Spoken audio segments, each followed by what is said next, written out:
Hey y'all, good morning. Today we're going to be taking a look at polynomials. So we are starting a new unit today. We're going to start with some vocabulary and kind of make sure we have our basics good. And then as the days go on, we'll branch into some new things that I know you haven't seen before. So we'll start with stuff you know and then build off of that knowledge. So let's start with vocabulary. So a monomial. A monomial is a number, a variable, or the product of a number and variable. So some examples of monomials would be the number 7, 5x, 2r, negative 1/3 w. Those will all be examples of monomials. So mono, the prefix mono means one. So it's one single term. It's not plus something or minus something. It's one single term. A constant is a monomial with no variables, such as -1 or 2/3. Notice neither one of these numbers have a variable with it, so it's just a number. Coefficient, I'm sure you've heard of. That is the number in front of the variable. So in an earlier example, I think I said 3r, so 3 would be the coefficient.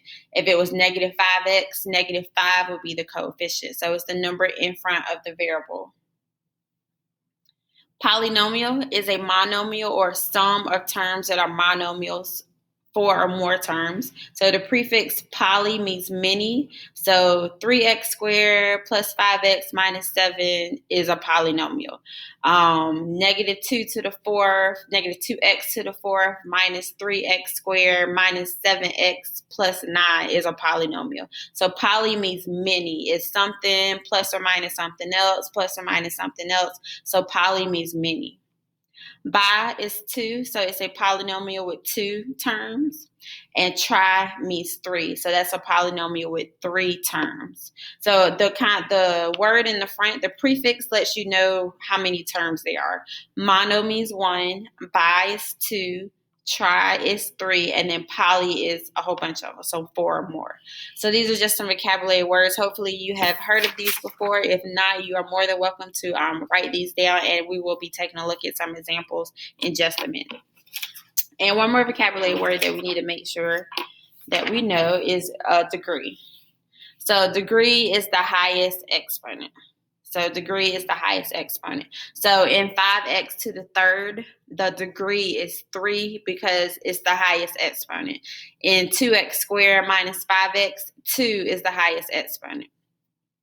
So let's jump into some examples. And in these examples, we're going to go through and we're going to label it by degree, and we're going to label it by constant. So the first one that I have here, okay, so we're going to label it by degree, and we're going to label it by the name of the problem. So my example is 3. This is just a constant. So a constant does not have a variable with it. 3 is a constant. There's no variable with it. Now, there's no exponent associated with it as far as the degree goes. So my degree is going to be 0. So it is 3 to the first power, but the degree is going to be 0 because it doesn't have any kind of variable or anything with it. Next, linear. So I'm sure hopefully you remember this, Math 1 or Math 2. So an example of something that's linear would be 5x plus 4.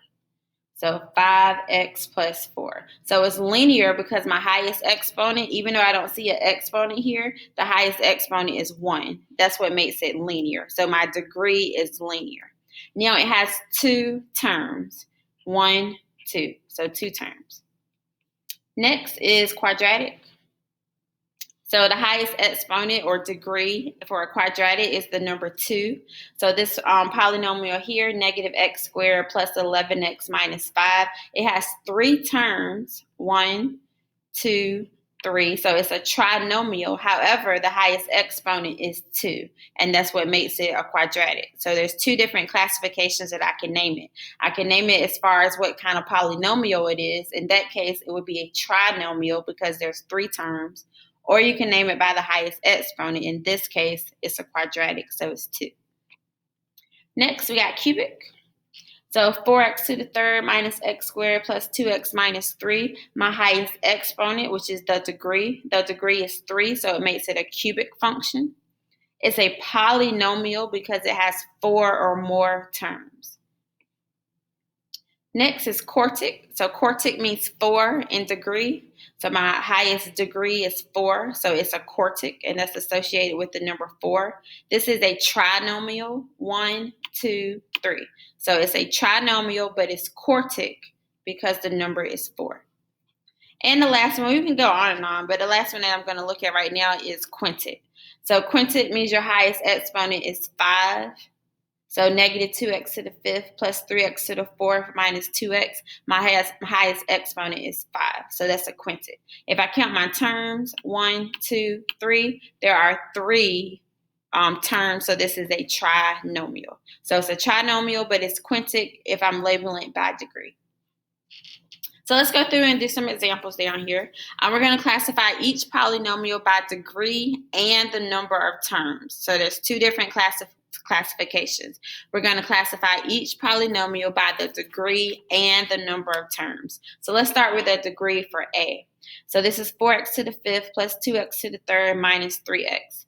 My highest exponent is 5. That's just another word for degree. So my degree is 5. So I'll look up here at this chart. 5 goes with quintic. So if I label it, this is a quintic function.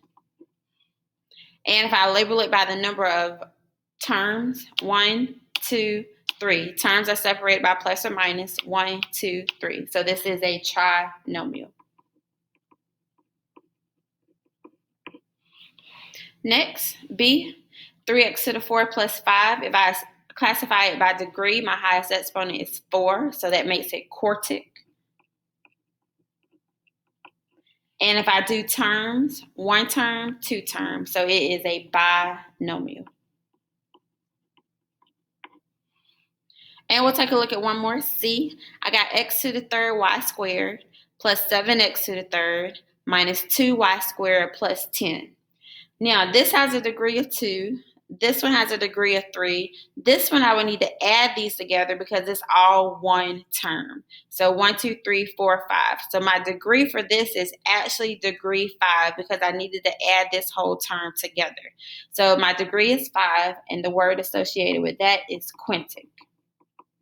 And if I count the number of terms, 1, 2, 3, 4, so it is a polynomial. So there's 2 different types of classifications. One classification is the number of terms. So that would be monomial, binomial, trinomial, polynomial. So 1, 2, 3, 4 or more. Then there's another set of terms that does degrees, and those would be the vocabulary words up here. Constant, linear, quadratic, cubic, quartic, and quintic. So these are important to know because when you are solving problems, say it states, find the linear solution or find the cubic solution. You may go and find a solution, but if it's not the specific type that the question is asking us, then you're going to get the question wrong, unfortunately. So that is why we're spending some time going over these vocabulary. So constant, linear, quadratic, cubic, quartic, quintic is for your name and degree. And then the other words are monomial, binomial, trinomial, and polynomial. Okay, now other things we can do with polynomials, we can add and subtract polynomials. So we're going to do a few examples, adding and subtracting polynomials. When you're adding and subtracting polynomials, you want to add and subtract like terms. So like terms have the same variable and same exponent. So for this first problem here, and make sure you write your answer in order. So I'm going to go from the biggest exponent to the smallest. So if I'm looking up here, my biggest exponent is x to the 3rd. So that's going to be the one that I start with first. Now you do not have to circle or highlight anything, just providing strategies for those that may need it. If I add these together, it's -3 plus -2. They have the same variable, so you just bring that down. So that's going to be -5x to the 3rd. Next thing, I don't see anything that goes with this x squared, so I'm just going to bring it down. Anytime in math you don't touch it, just bring it down. I am going to cross it out so that I know that I've used it already. So I am going to cross that out so I know I used that, and I know I did my x to the 3rd. I know I did that. Now I'm going to do my linear terms. So that would be the 5x and the positive 7x. So 5x plus 7x is going to give me 12x. And then last, I got my constants, +4 and -6. So plus 4 minus 6, you add those together. 4 plus a negative 6 is negative 2. So this is our answer. Adding and subtracting polynomials is all about like terms. Number 2, when you're doing subtraction, I'm going to highly encourage you to keep change. So I'm going to encourage you to keep the first one, change the sign, and change all the signs. So keep it, change it, change it. Again, keep it, change it, change it.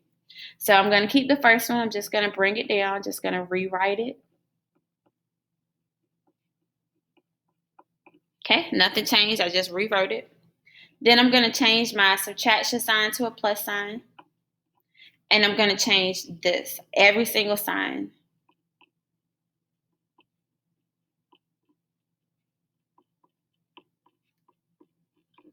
So I kept the first polynomial. I just recopied it on the next line, changed subtraction to plus, and then I changed the sign of everything in here. So I encourage you to do that because sometimes we mess up on our signs when we have that subtraction in there, and I don't want you to get the problem wrong. And most of us are better at adding than we are with subtracting, particularly subtracting negative numbers. So if we keep change, it's just hopefully increasing our odds that we'll get the problem right because it's a little easier to do.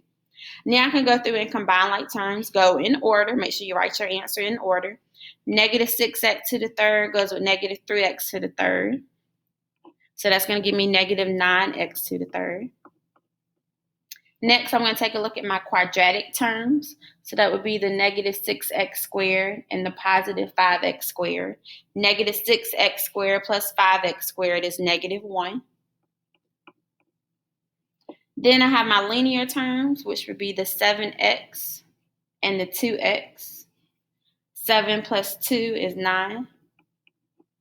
And then last but not least, I have my constant terms. Negative 1 plus negative 8 is negative 9. So this is our final answer. Again, you don't have to underline and circle things under here. You might be good to go, but just providing strategies in case you need. There's nothing wrong with you coming up with some little device to help you remember that the circles go together, they're like terms. The squiggle lines go together, they're like terms, etc. and so on. Feel free to use different colors and things like that. I'm actually going to skip number 3 and just go ahead and go on down to number 4 so we can try another subtraction problem. So for number 4, we have 3x to the third minus 12x squared minus 5x plus 1 minus all of this. I'm going to keep change. So 3x to the third minus 12x squared minus 5x plus 1. And I'm going to change to plus and change the sign of everything else. It's like we're doing the distributive property because there's an understood negative 1 that's in the front. So it's like a 1 that's in the front here, and what we're doing is multiplying everything by negative 1. And when you multiply everything by negative 1, it just changes the sign. All right, now we're going to combine like terms. We'll start with the biggest exponent, which is 3. Nothing goes with that. We'll just bring it down. Then I need to put my squares together. So that's a square and that's a square. So negative 12 plus 1 is negative 11. I got my linear terms that go together. Negative 5x plus negative 5x is negative 10x. And then I have constant terms. 1 plus negative 8 is negative 7. And just like that, we have subtracted those two polynomials. We have put those together. One more thing I want to look at in this video. So I want to look at some basic shapes of functions and review function values. So this unit, we're going to be taking a look at all kind of different kind of functions and graphing them, looking at their shapes, talking about end behavior, turning points, roots, all that kind of good stuff. So these are just 4 basic shapes of functions. Let me see if I can get them all 4 in the same time. There we go. So these are basic shapes of 4 functions. Of course, there's way more than 4 functions. These are just the basic shapes of the first 4. So linear is like x to the first power. Quadratic is x squared. Cubic is x to the third.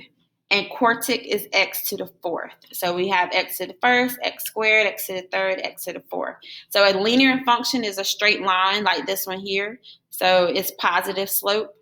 Quadratic is what we spent a lot of time on the last unit. So it's a parabola when you graph it, and it could potentially cross the x-axis twice.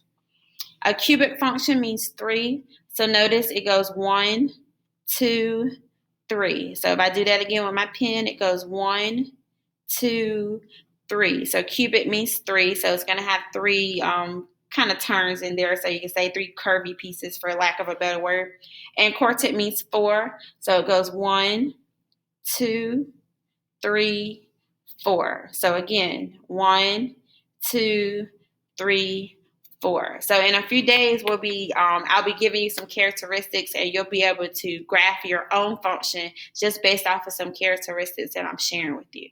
So these are some basic, just very basic shapes of linear, quadratic, cubic, and quartic function. And we're going to end with doing some function values. So I believe we took a look at something similar to this a little earlier in the semester.